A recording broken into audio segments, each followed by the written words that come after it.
What would experienced Amazon sellers do differently if they could go back in time? We asked this question to 6, 7, 8, and even 9-figure Amazon sellers, and their answers may truly change your business. My name is Samuel, and let's get to business.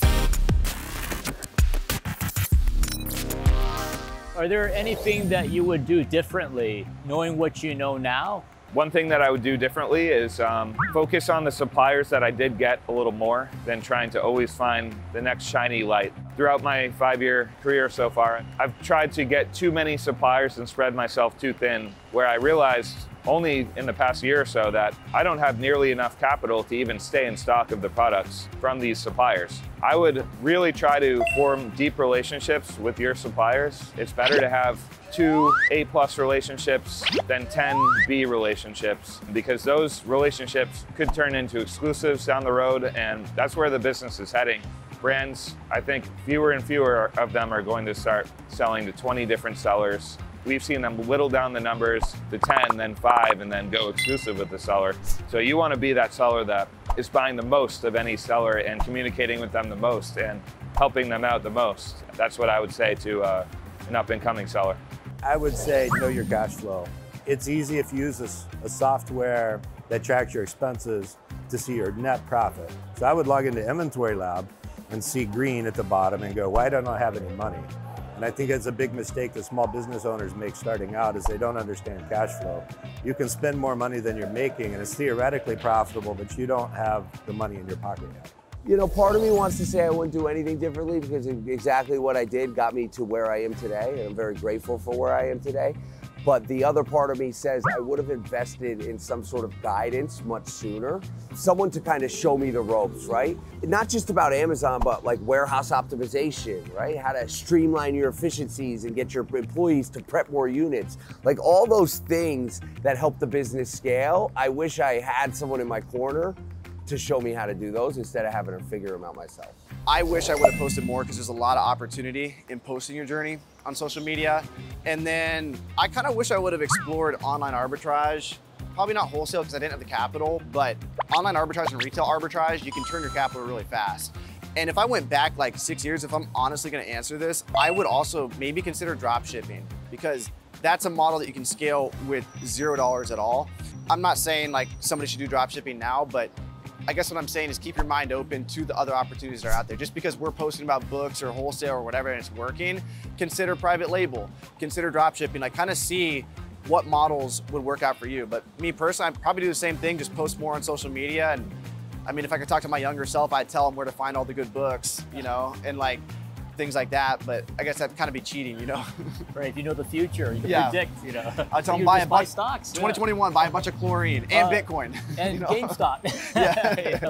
Well, I wouldn't have sold on eBay for 1.5 years. 100% would have focused on how can I do more potential profit and put that into my business on a weekly, monthly basis. Because once you know how to do that and you're getting more and more efficient with that, you can at a very concrete level, see what you need to improve on in your business. And you can just keep improving over time, and that's how you grow a business.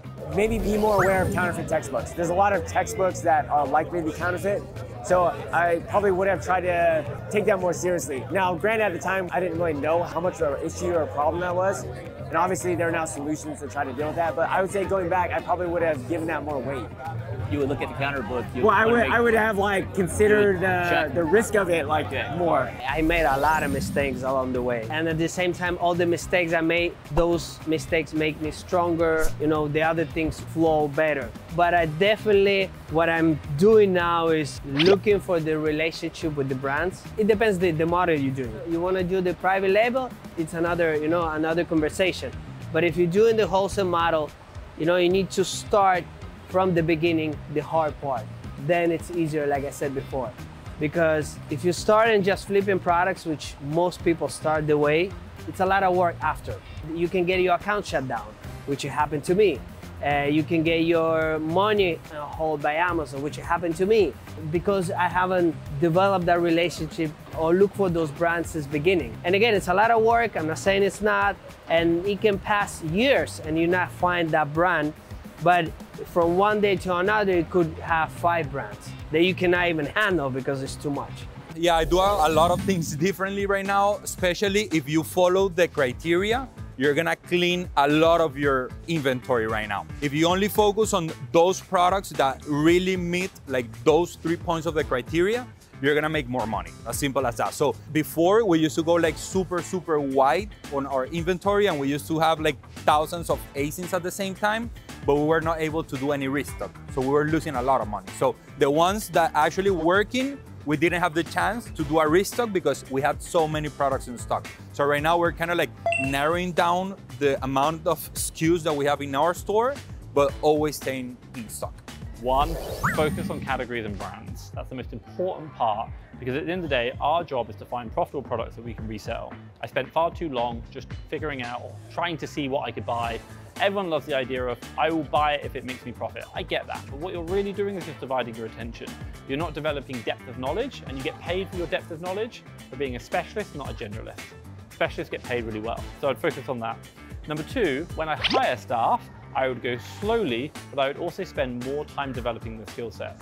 I will not lie, when we blew up to 88 staff, I was increasing headcount by over 10% some months. So we'd have like 6 to 7 new staff onboarded in that month. And your problem comes is that you just cannot give them the attention that they need to develop the skill set. The first few weeks are the most important. You lay the foundations, you lay the cultural norms, and you lay how they should operate within your business. Out of the reflection of all of my staff, and we've got some for 6 years in the company, the ones who have done the best are the ones I spent the most attention with, clearly defining KPIs and metrics, and here's how we do the process, here's how we do this, the purchasing, the analysis, and I really got them right down to the detail. And then they have gone on to become my most successful member of staff, delivering massive returns on the time that we spend. Great question. I know early on when I started to dabble into wholesale, I made tons of mistakes. I would slap myself if I could go back and be like, what are you doing? I used to go to the ASC trade show and I would buy tons of products, not on Amazon, or like tons of products that had brand new listings, you know, whatever Power Rangers or whatever the brand was, you know, whatever the toy may be. Oh, well, that's popular, I'm gonna buy that. And then just not sell it, have to destroy the inventory, lose thousands of dollars or whatever it may be.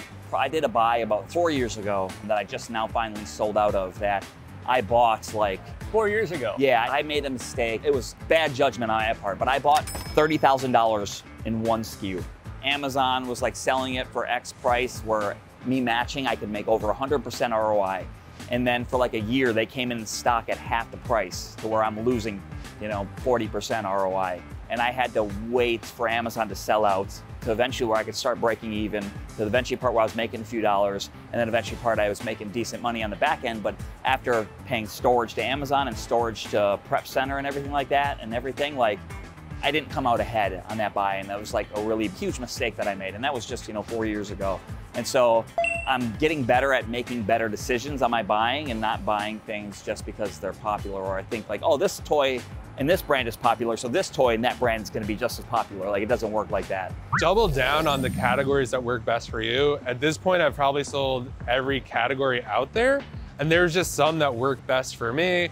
I understand them better. The sites have good cash back, that they offer deals all the time, and you just know the sales cycle.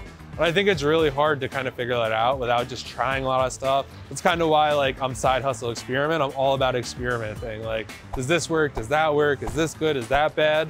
In the past, I've been like kind of timid to be like, oh, like, you know, maybe only buy 20 in case it tanks. But now, like, I'm willing to buy 50, 100, like if it makes sense. And I'm a big fan of test buying. When I first started, I would be like, oh, you have to buy 20 of everything. And that turned out to be a disaster, because like when you're wrong, it really hurts. Now I'm just going like, I'll do maybe 5, 10, depending on the price point. And then when it works, I'll double.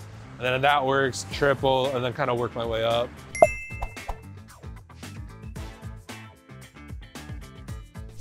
I hope you learned a lot from this video and it would positively affect your Amazon business. If you're not using an Amazon repricer yet, then try the BQool repricer. BQool is the #1 Amazon AI repricer and will certainly help your Amazon business. And I will see you in our next episode.